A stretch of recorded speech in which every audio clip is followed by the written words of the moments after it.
Bismillah ar-Rahman ar-Rahim. I am Dr. Muhibbullah Wazir, and the topic is the lungs. Lungs are an organ of respiration, and the two lungs, right and left, each lies in each half of the thoracic cavity and being separated from one another by mediastinum containing the heart and other structures. Each lung is being enclosed in the pleura in its own half, and the lungs are spongy like structures, and when you squeeze it, it will be crepitant to touch, and the lungs are being connected to one another. Look, this is the trachea, and this is the right bronchus, this is the left bronchus. The two lungs are connected by these two bronchi which enters into the lung. And in addition, you can see these are right and left pulmonary arteries which also passes to the lung, and unique that this is the artery but take deoxygenated blood to the lungs, and then from the lungs these veins which are pulmonary veins, and these are unique that these are veins but bring oxygenated blood from the lungs. In this way the lungs are being connected with one another by these bronchi and by this right and left pulmonary arteries and left and right pulmonary veins. Okay, now the color of the lungs is either pink or gray or dark blackish in color depending upon the atmosphere in which the individual has lived. Secondly, the lungs is spongy structures filled with air, and when you put it in water it will float, and when you squeeze it it will crepitate. But note the point, the child which is stillborn, which has been died in intrauterine life and has taken no breath after delivery, the lungs of that child will sink into the water. It will not float in the water because it does not contain air, but they are solid. Okay, now each lung in anatomical position is having the apex, the base, which is also the inferior surface, and this costal surface which is convex all around, anterior, laterally and posteriorly. This is the costal surface and is in contact with the ribs and costal cartilages, and this medial surface or mediastinal surface, having medial surface, costal surface and inferior surface are base. This medial surface is being separated by this anterior and posterior borders from the costal surface. The inferior surface or base is being separated by this sharp inferior border. In this way, lung have three surfaces: costal, mediastinal and inferior, and three borders: anterior border, posterior border and this sharp inferior border. Okay, now let us discuss each point separately. Now note the point that the upper part, it is cone shaped. The upper cone is being called as the apex of the lung, and note this point. Look, this is the first rib, make it clear. This is the first rib, while the apex of the lung, it passes above the first rib, somewhat 3 to 4 centimeters above the first rib, into the root of the neck. And over here, the apex is being covered in the cervical pleura. The apex over here is being covered in the cervical pleura, and superiorly it is being covered by the suprapleural membrane. You can see it over here. This is the first rib, and the apex of the lung lies over here. It is being covered by the suprapleural membrane, which is attached, look, to the transverse passages of seventh vertebra and to the inner border of first rib. This is suprapleural membrane. And then you note that the apex of the lung is being crossed. You can see it over here.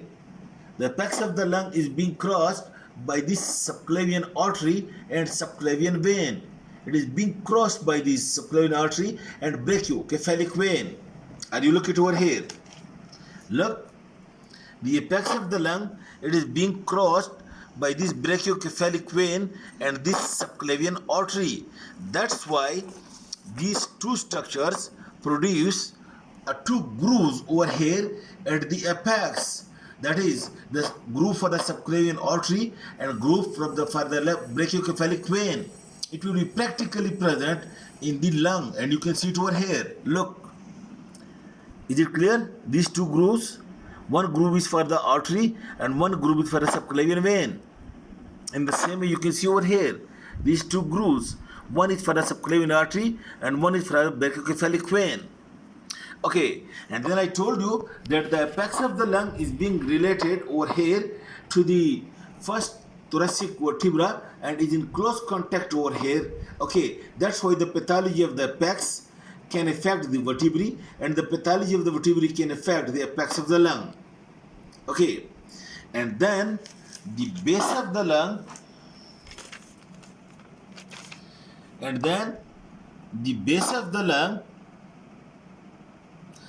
you can see over here. Look, the base of the lung, it is concave. You can see it is concave, or the inferior surface which is concave, and you can see this inferior surface, it rests upon the dome of the diaphragm which is convex. The diaphragm is convex and the inferior surface of the lung is concave to fit this upper convex surface of the diaphragm, and this inferior surface is being separated from the costal surface and from the mediastinal surface by this sharp inferior border. This sharp inferior border is separated from the other surfaces. And note the point that this inferior surface of the lung or base of the lung is separated by diaphragm. This is diaphragm from the liver and from the stomach, and over here is the spleen. It is separated. Look, this is the spleen.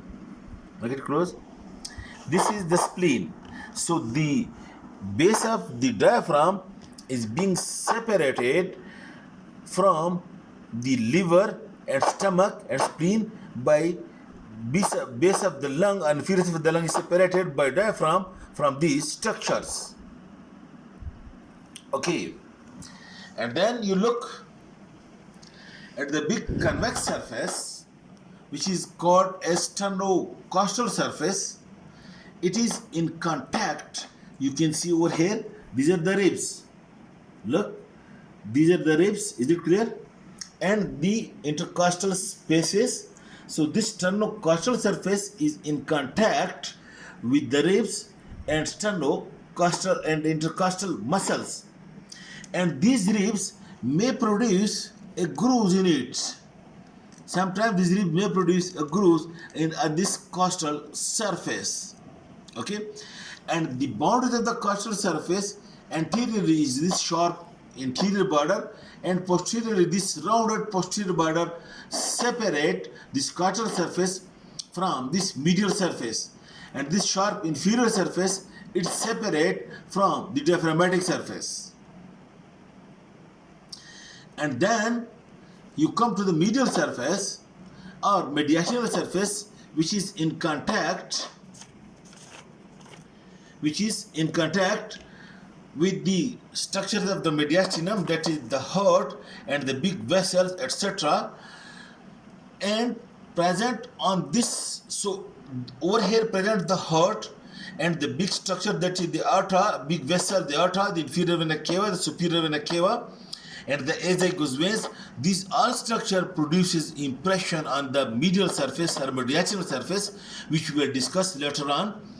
And one more specific part that produce on the medial and mediastinal surface is this small depressed or small concave area, and this area at which the bronchi and the pulmonary artery and the pulmonary veins enter to the lung, this point is being called as hilum of the lung. Hilum of the lung is this small concave point at the middle surface of the lung through which the bronchi and the pulmonary veins enters into the lung tissue. Okay, while the structure that enters into the lung, that is the bronchi and the pulmonary artery and vein, this combinedly form what is being called as root of the lung. Root of the lung is the structure that enters, while the hilum is the point.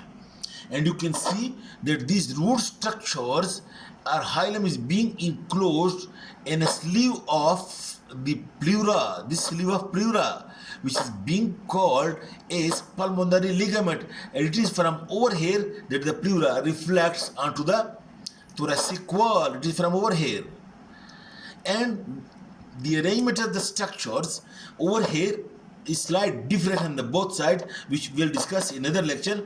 And present over here in the hilum, you can see these are lymph nodes, which are hilar lymph nodes as well. Okay, then you look the anterior border, which is straight and sharp in the right lung and separate this costal surface from the mediastinal surface. But in the left lung,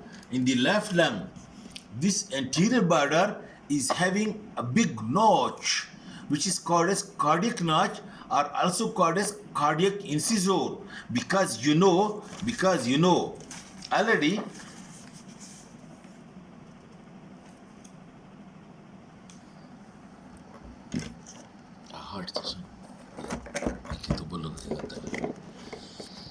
okay, because you know over here in the mediastinum lies the heart.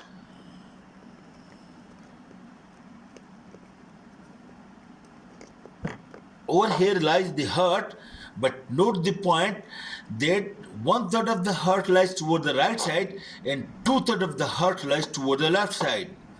That's why the projection more of the heart onto the left side, over here it produces a notch in the left lung, which is being called as cardiac notch, okay, or cardiac incisor. It is because of this reason that the heart projects more to the left. The left lung is slightly smaller in size than the right lung. And secondly, the pleura, it comes over here at the anterior border, and in this area, this lower area, the two pleural cavities are being separated from one another by the heart, and that's why you can take advantage that over here there is no other structure, neither lungs nor pleura. So in acute cardiac failure, for example, in anesthesia, you can immediately put a needle into the heart to give it adrenaline or any drug you want, because over here the heart is not being covered by the lungs or by the pleura. So on the left side there is cardiac incisor in the anterior border. Then you can see the posterior border, which is rounded, not so sharp, and is being related to the vertebral bodies or paravertebral gutter. Okay, so in this way the lung is having the apex, the base or inferior surface, the costal surface and the mediastinal surface, and the anterior border and the posterior rounded border. Okay, now I told you that over here the two lungs on the medial surface is being related to the structures in the mediastinum. And you know, structure lying in the mediastinum is number one, the heart, and number two, you can see the heart, and you can see this superior vena cava which lies, and this arch of aorta, and then this pulmonary veins, and also lying over here, you know, already know, is the trachea, the bronchi, and this you can see this is the esophagus, and then this is the descending aorta. These structures, and also present over here is the azygos vein. So this bronchi